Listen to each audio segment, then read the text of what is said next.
Hello, welcome to the demo of our latest payroll template for 2026. So this is the second update na for the 2026 version. So let me just show you yung mga upgrades natin for this version. So dito sa new version natin, meron na tayong web app URL na pwede ninyong ma-access sa multiple devices, pwede ninyong gamitin sa iPad, sa mobile, pwede kayong mag-update and computer ninyo. Okay, so dito sa DTR natin, sa web app URL natin, pwede nyo na siyang i-update per date or per day.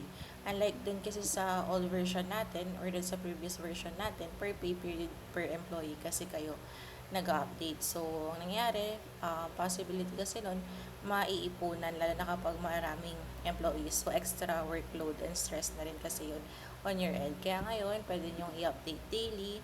Ayan, para hindi kayo naiipunan. And connected na rin siya sa Google Sheets ninyo, yung mga DTR or yung attendance na save ninyo.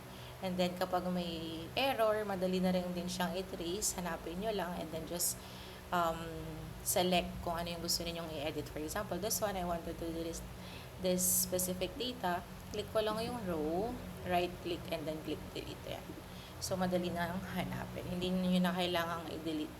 Hanapin pa dun sa mga hidden sheets natin or hidden tabs. Unlike dun sa previous version. So, ano pa yung mga updates natin? We also have an updated employee dashboard. So, dito sa updated na employee dashboard natin, magsaselect lang kayo ng employee and then mag-update tong dashboard natin. Select start date and end date and then may summary na dito.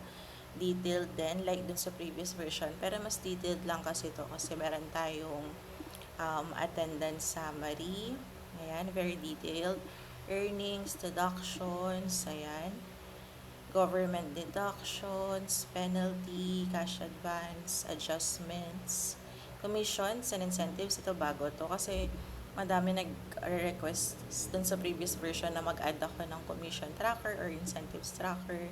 Then may loan tracker pa rin tayo. So yung mga yan,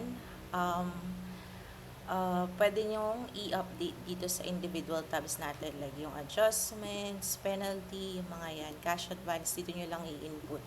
So for example, sa adjustment, may mga for reimbursement, input nyo lang dito yung date, select ng employee, kung sa earnings or deductions ba yung adjustments and then just input the details and then based doon sa selected na employee and start date and end date, yun yung ipo-pull out na data dito sa employees dashboard.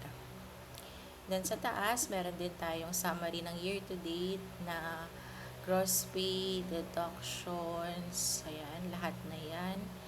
Including yung 13th month pay, year to date, yan. So, ano pa ba yung mga bago? So, sa dashboard, mas detailed na din tayo. Ito ready for printing na rin to. So, dito sa dashboard natin, sa main dashboard, click ng pay period, start and pay period end, and then yung payroll date. Ilagay nyo lang din dito. And then, ipo-pull out niya na yung summary ng data ng lahat ng employees from start date to end date. Dito. So, meron tayong total employees, gross pay, deductions, ayan. And then, dito sa baba, yung detailed na. I have the payroll summary, details, breakdown ng attendance, earnings, deductions, cash advance overall, and then loan tracker overall. Pinalitan ko na rin yung format natin ng payslip. Ayan, so ready for printing na rin to. Sa payslip natin, pwede ninyong i-edit itong sample payslip title dito.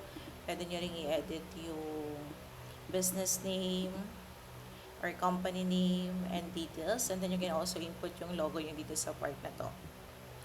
Then dito, magsaselect lang kayo ng pay period. So, kung wala pa kayo na save sa DTR, sa web DTR natin, walang magre-reflect na pay period dito. And then, mag-double click lang kayo for the pay date, and then kung anong payslip. Kung payslip 1 or payslip 2 ba. So, explain ko to later again. Babalikan natin yan.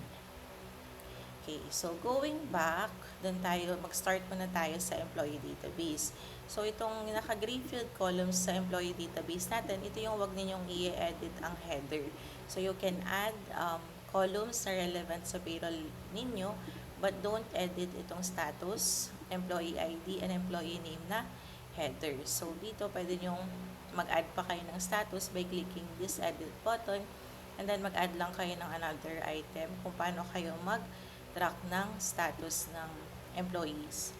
Then input the employee ID, employee name, designation or role nila, kung anong department, input nyo na lang din, and birthday. And then automated na yung age, and then input the address and contact number. Kung may mga additional details, pwede lang kayong mag-add pa dito sa column J onwards. So, once na set-up nyo na yung employee database, ang next naman na isa-set up ninyo ay yung rate history. So, sa rate history, dito nyo i-input yung lahat ng rates nila and then kung may update man. So, for example, ito, sa employee natin, kung kailan yung effective date ng rate niya, yun ang input ninyo dito, and then select lang ninyo kung daily rate or hourly rate, and then the hourly rate column, automated na yan based dun sa selected na rate or sa na-input na rate and sa na-select na type ng rate natin, kung daily rate ba or hourly rate. Then kung ano yung adjustments, kung starting rate ba nila yan, then kung mag-i-increase pa, input nyo lang din dito. Magsaselect lang kayo ng employee, and then select ng employee name, tapos kung kailan, and then yun later yung masusunod or mafa-follow na rate doon sa attendance natin. Okay. Sa shift setup naman, dito nyo i-input yung code per schedule. Ayan. Lahat ng schedule, for example, ito, 8 a.m. to 5 p.m., 10 p.m. to 6 a.m., including rest day, vacation leave, yung mga types of leave, dito nyo rin i-input lahat.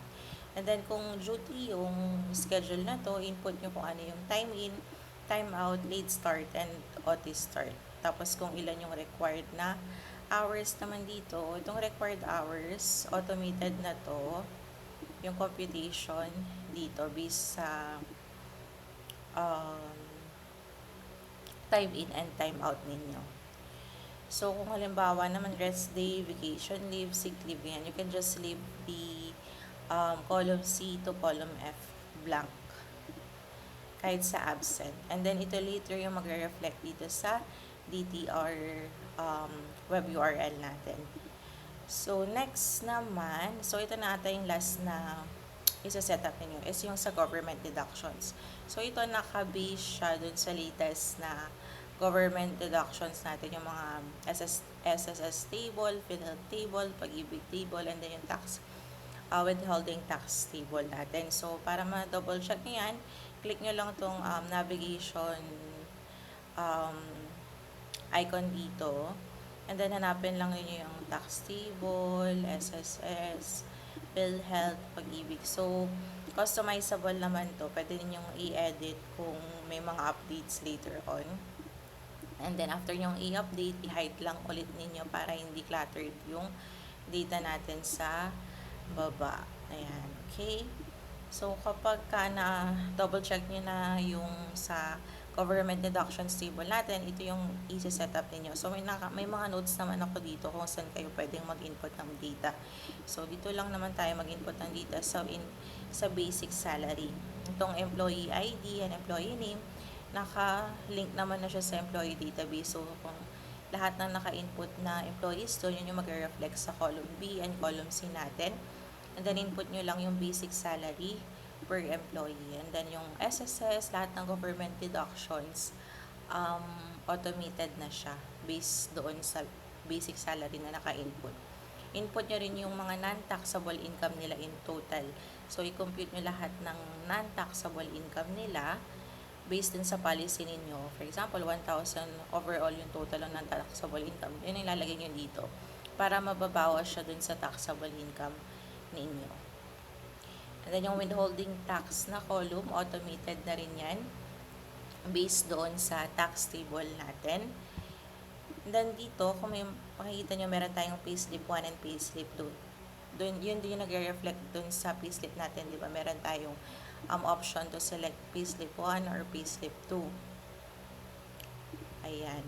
So, halimbawa, every 15th, kung dalawang payslip per month, every 15th and every 30th. So, input nyo rin kung ilan ang deductions niya per pay period, kasi yung iba kasi hinahati nila, so 50-50, minsan ano lang, once a month lang, so depende na yan sa inyo kung anong policy ninyo. Kapag halimbawa once a month lang, halimbawa every 15th of the month lang, input nyo, tanggalin nyo lang dito sa kabila, and then input nyo ng 100% dito.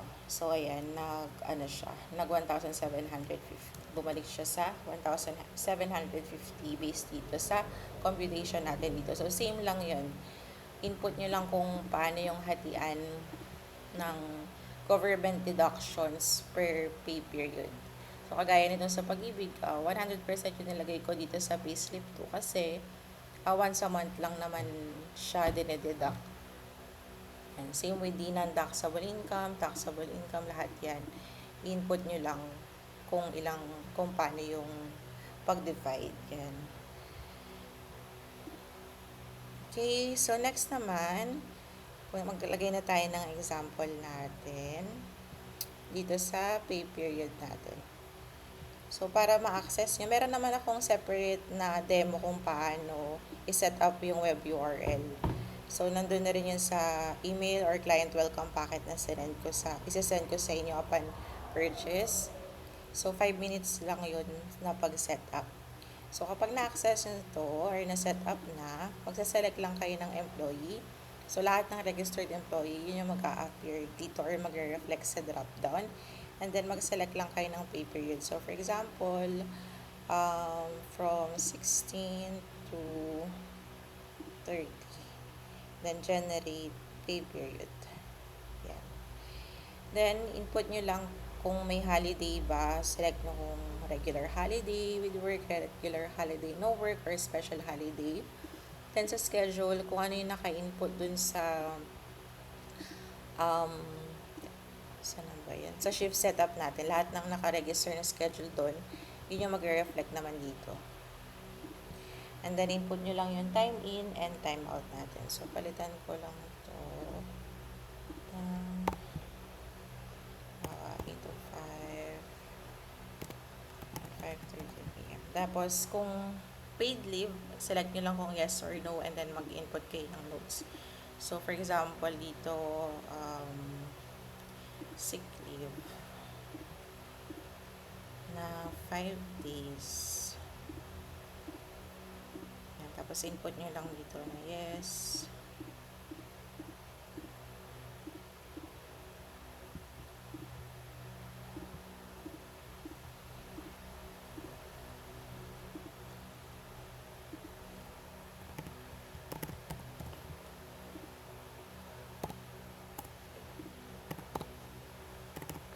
So, complete nyo lang yung dito.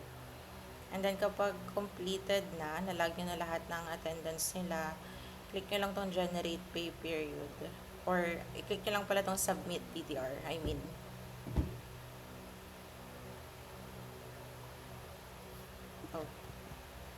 So, kalimutan ko maglagay ng time. So, submit DTR.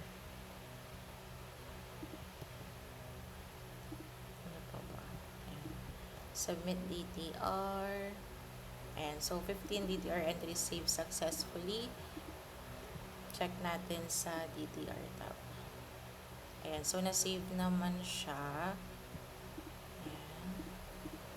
So, for example, mag-generate tayo ng new data naman. So, for Juan de la Cruz, same pay period pa rin. Click ko lang itong generate. Yan, so magre-reset yung attendance table natin. Pero for example, daily lang kayo naglalag. Input nyo lang dito kung anong attendance niya for the date. So for example, June 21 lang yung i-update nyo for today.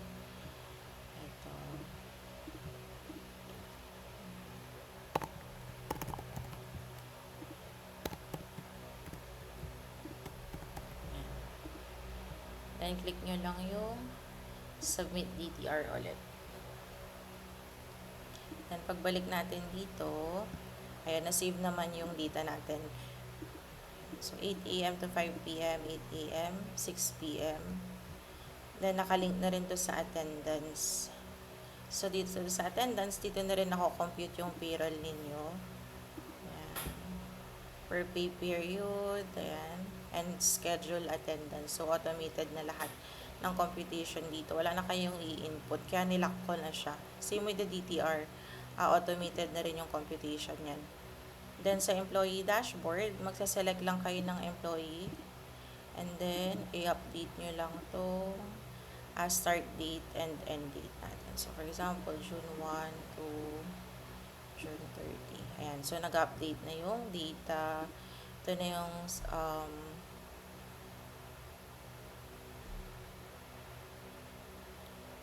schedule, attendance, earnings, deductions per date na to.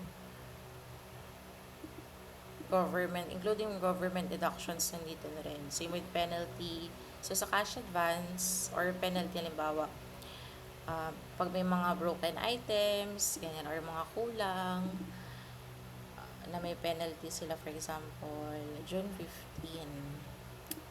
So, kung kulang yung sa remit ng 50 pesos, under, lagay ko na lang din dito. Then, pagbalik natin dun sa employee dashboard, ayan, nag-reflect yung yung na-input na data. So, cash advance, adjustment. So, ganun lang din.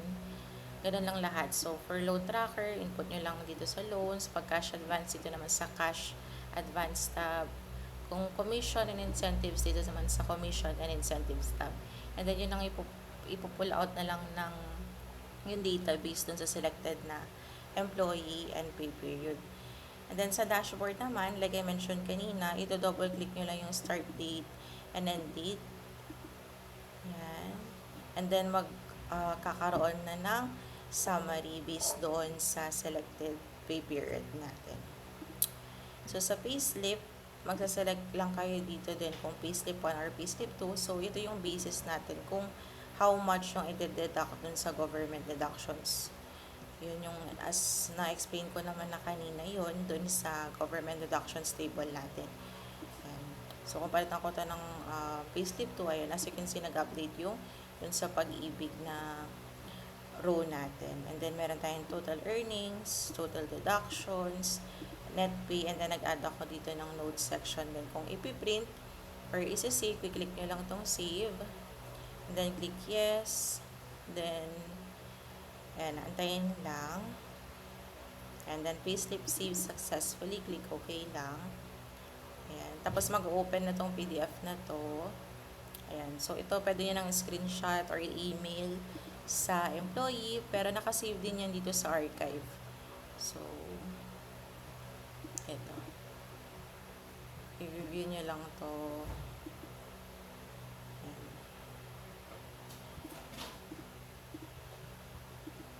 So, yun lang naman. If you have any questions or concerns, kung meron mga need i-adjust, just let me know. DM nyo lang ako sa Instagram account or mag-send din kayo ng email kung may mga questions or concerns. Yun lang po. Thank you.